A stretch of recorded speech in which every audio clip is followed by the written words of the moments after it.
Here we go. Oh, Bob's with IndyCar this Well, weekend. can you put this on record and tell him thanks for not even putting me for top 5 today? Thanks a lot. Wherever he gets his data is not All reliable. right. We're going to go ahead and get started. We have now been joined by our race winner, Chandler Smith. We'll go ahead and open up for questions. If you have a question, we'll get you a microphone and get started, and we'll start with Jacob. Jacob Seelman, Race Face Digital. Chandler, got a couple for you first. You made the point right there on the front straightaway. This team didn't exist 6 months ago. They took a chance on you. What does it mean to pay off their faith in you by getting to victory lane this early? I mean, that's why it's so special to me, honestly. Everyone's special, but this one hits home different. There's a lot of guys on this group that this is their first ever win in NASCAR. A lot of people took a lot of risks coming over here. There was a lot of work that had to happen right before we went to Daytona. And everybody put their heads down and busted ass. And because of that, this group deserves this. They deserve the performance tonight. They've been building fast trucks. We've been on the verge, and tonight we kicked their ass. So you went through a lot in getting back to this point. End of last year, you made it very publicly known that at that point you didn't have anywhere to go. You were going to be, out of the sport at that point. What has the emotional journey been like for you going through that over the winter, putting this team together, getting to this point? And you talked about how gratifying it is. Does just the fight to get to this point make it even more so? yeah, for sure. Yeah, it's been a lot. The past 8 months was definitely a lot. It was an emotional roller coaster, but I signed my deal with Front Row. It was definitely really late. It was after Phoenix, but it still wasn't certain what I was going to do. And so December 17th around 9:30 at night, Jerry Freese called me and goes, "Hey, buddy, I think we're going to go truck racing." And I was like, "Oh, is that right?" He said, "Yeah, but one slight problem. We ain't got anybody for your team, so you're going to have to help me hire out people." I was like, "No. Well, this is going to be interesting. That sounds good." So, yeah, I have a personal investment because I was a part of the hiring process to going out, getting people and just sitting down with them and, just interviewing them. Like, I'm a race car driver. I don't do that. I've always been in plug-and-play situations where I just inherit a team.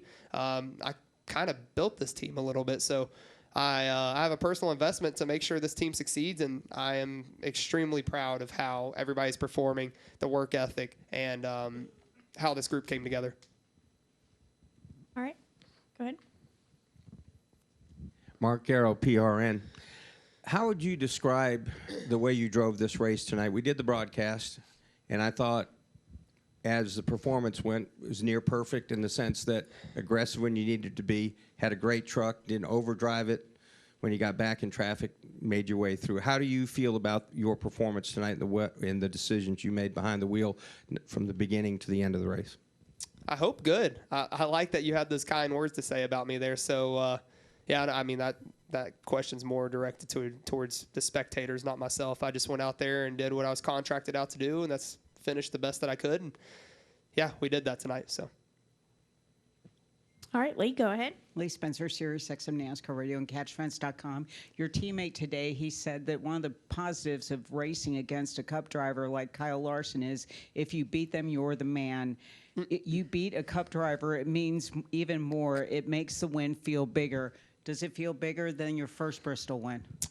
Yeah, but not because of that. It's because of the backstory of this 38 team. Honestly, I love when Cup drivers come and race with us because I learn a lot from them. But it doesn't make it really any special for me. What makes this so special to me is just the backstory of this 38 team. Putting this team together, what they've been through, what they've been doing. That's what makes it special. Is it being Kyle Larson cool? Sure. But, I come to the racetrack every weekend with the expectation of winning whether whoever's racing, whether it's Kyle Busch, Kyle Larson, or Billy Bob. I'm going to go and try to win. So it's more special because of the build-up of this team and the amount of work that's went in just these past few months. And to see, us get a victory this early on. All right. Any final questions? Okay, we'll come back over here. Oh, Hey, sorry. Chandler, Wyatt Tinsley, Raceway Digital. Once again, congrats on the win. Can you talk about how the race played out and how the PJ won and how it left over, how it felt on the track and how the track drove? So I am very critical of the PJ one. I'm very against it. Don't think it's good, but I I mean, you guys can tell me. I thought the race tonight ended up being pretty well. Maybe I'm biased because I won, but towards the end of the race, when I ran down the leaders, I was running the top on both ends. Nobody thought that was going to happen tonight. I didn't think it was going to happen tonight. But honestly, I think the reason the top never comes in for the truck races is because there's not enough people that's experienced to go up there and run it correct and commit to it. I think there was just a few of us that went up there and committed to it, and once we committed to it for 5 laps, it rubbered up and it started going forward pretty quick.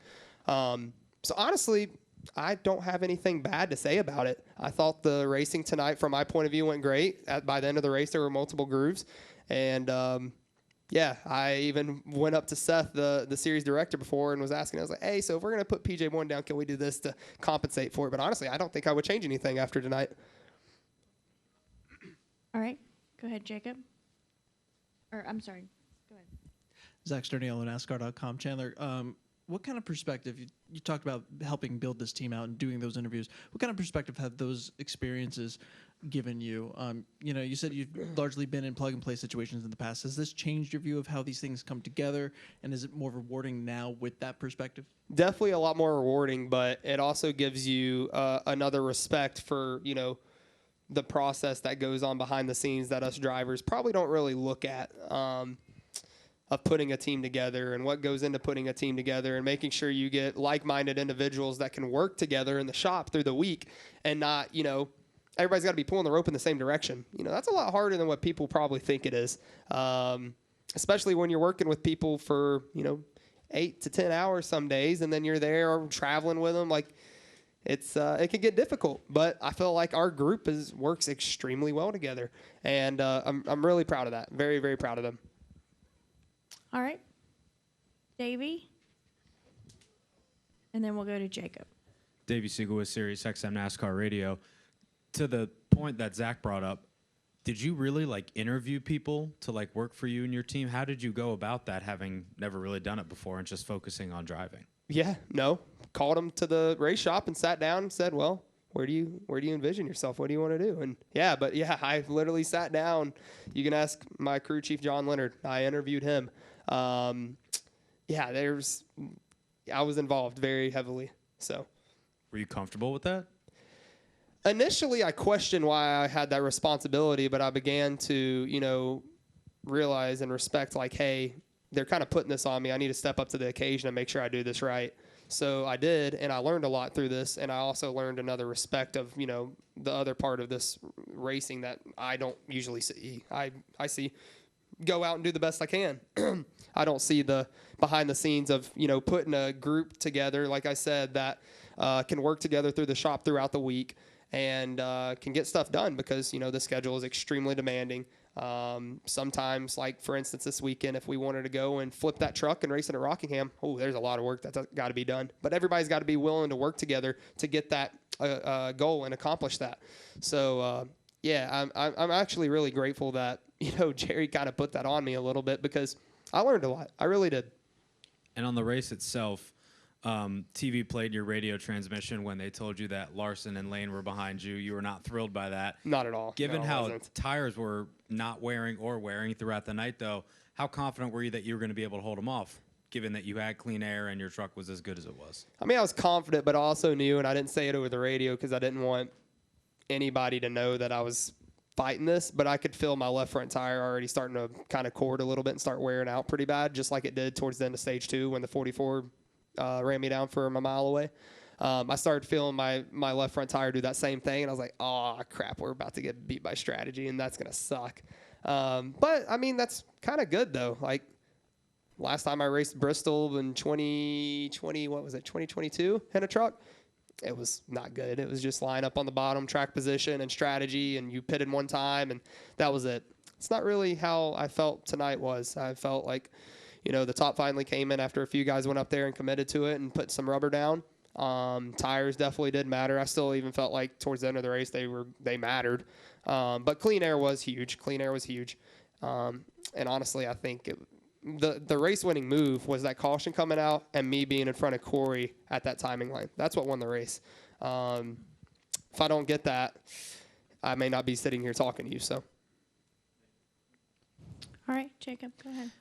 You talked about the team perspective earlier, Chandler, but I know your wife and kids have been very much front and center through this whole journey and been such a big part of, what you've done outside the race car as well. How have they and how has, becoming a father again changed, adjusted your mindset, and just helped you grow as a person, not just a racer? A lot in every aspect. When me and my wife first got married, a lot of people were like, dude, what in the world are you doing? And after it happened, I was like, oh, wow, I felt like this kind of brought me to a different level of maturity in a sense of just kind of put my head down and focusing in on my family, focusing in on my career, and putting all the other bull crap out. So, no, I mean, unfortunately, they weren't here with me tonight. I'm looking forward to getting back home and celebrating with them and seeing my boys. And, yeah, I'm very blessed, to say the least. All right, we're going to go to Destin. Dustin Long, NBC Sports. Chandler, as you were talking to John in the interview process, obviously there was an interest on your part having him, but what in that whole process, what confirmed or reaffirmed to you that he was the guy for you to go on this journey with? Honestly, it was probably just his commitment, his envision, his work ethic, and he had something to prove. This was his second ever win tonight as a crew chief, and he knew he was coming into a situation with, I'm not trying to boast or anything, but somebody that can go out and win races, somebody he believed in, and that said a lot to me. That's what I was looking for. I was looking for somebody that was going to be able to stay up late and flip trucks if it needed, be a good leader to everybody from car chief down, and be able to put that extra work in. John Leonard can definitely do that. He's been a great leader, great crew chief, and super happy of his leadership and proud of how he's been doing. And also, obviously, a lot of excitement with the series going to Rockingham next week. But you were only alive for a couple of years where they were running the Cup and Xfinity. For somebody as young as you, what does Rockingham mean to you, or how do you view Rockingham? No, it's definitely cool just because of the history behind it. Like you said, they only ran it for a few years when I was alive. But I know there's a lot of history that, at that racetrack. And I also kind of look at it as it's a grassroots racetrack, too. It's kind of a short track a little bit, but not. I mean, it's really, really fast. But I don't know. It feels kind of grassroots racing a little bit, too. So I'm really happy they brought Rockingham back. It feels just like a little bit of North Wilkesboro when they brought that back. So happy with the direction that NASCAR is going with that. All right, we're going to go. Go ahead. Chandler, Caleb Barnes with FrontStretch.com. So far in the truck series this year, all the races have been won by guys with multiple years of experience. I guess, have you noticed maybe a bit of a gap between some of the veterans and the younger guys? And if so, who are some of the younger guys that are maybe catching your eye and you think might be due for a win? I don't know. It's probably a little too early to say that. One kid that's really caught my eye in a sense of I think he'll be pretty good is probably Gio Ruggiero. I think he'll be pretty solid. Just takes time, takes experience, but I think it's too early to really. I haven't been paying attention, to be completely honest with you. I've been focused in on our group and helping out as much as I can, and yeah, I haven't really been paying attention that much. Mm-hmm. All right, and we'll wrap with Lee. You said that Bob or Jerry had talked to you before about coming to the team. Was that with Cup expectations, and is that something that you would like to, explore at some point with this organization? I will do whatever Bob Jenkins and Jerry Freese sees fit. All right, we're going to squeeze in one more because we had a question in the press box. Go ahead, press box. Chris Knight, CatchFans.com. Chandler, tonight's win was important from a playoff perspective, but what does this team need to do from a championship perspective moving forward? Just keep chipping away, especially all the work at the shop. A lot of people don't realize how much work goes from running one truck team to two trucks, like the inventory that we had, the new trucks that we were producing, how those get distributed, building new trucks. All that stuff matters, and we did this last second, so we didn't really have great inventory. We had solid, but I think, honestly, for me, in my perspective, I think this team, our organization, is just going to get stronger as the year goes on, especially with what's going on behind the scenes. So really looking forward to, hopefully seeing that come, the fruits of that labor. And but very, very proud of everybody tonight. All right. Any final questions? All right, Chandler. Thank you. Congratulations. Thank you.